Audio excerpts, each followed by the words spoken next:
साथीहरू मेरो बारीमा के छ त हजुरहरूले हेर्ने हो त हेर्नुहुन्छ भने चाहिँ के फल्दैछ हैन भनेर चाहिँ म हजुरहरूलाई देखाउँछु ल हेर्नु होला साथीहरू को बोल्दैछ हेर्नुस् न मकै यतिको भयो हो यो मकै बारीमा चाहिँ साथीहरू हामीलाई पुरा हाँस उठेर आउँछ हैन मलाई चाहिँ अब त्यो क्या सिमी रोपेँ म माइतबाट फर्स्ट आएर उतैबाट ल्याएँ हैन सिमीको बिउ पनि अनि ल्याएर रोपेँ है अनि रोपेर चाहिँ सिमी चाहिँ उम्रियो पनि पिल्सेर एउटा पनि भएन है खानु एउटा पनि खाइनौँ है हामीले यहाँको सिमी अनि मकै हाल्दैको थिएँ यसो कचियाले कोट्याएर चाहिँ त्यो नालीमा हुन्छ नि हुँदैन हौ हुँदैन दुःख मात्रै हो उम्रिँदैन भन्दै थिएँ तर पनि मैले अलिकति त्यो सिमी बारीभित्र मात्रै हालिदिएको कि हेर्नुहोस् न मकै चाहिँ भयो फेरि म देखाउन पाउँदिनँ होला साथीहरू किनभने बाँदरको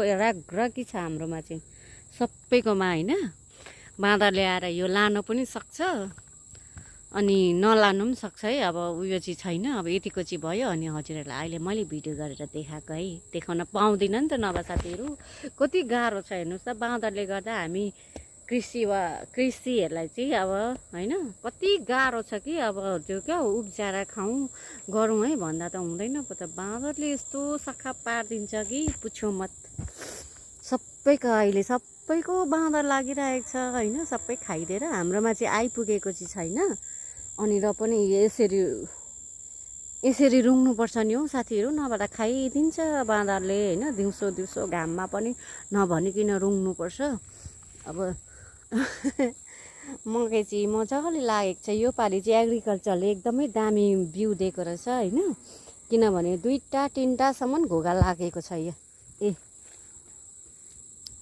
एग्रिकल्चरले बिउ दिन्छ नि साथीहरू कस्तो राम्रो छ होइन हामीले खेती गरेर खायौँ भने त हुन्छ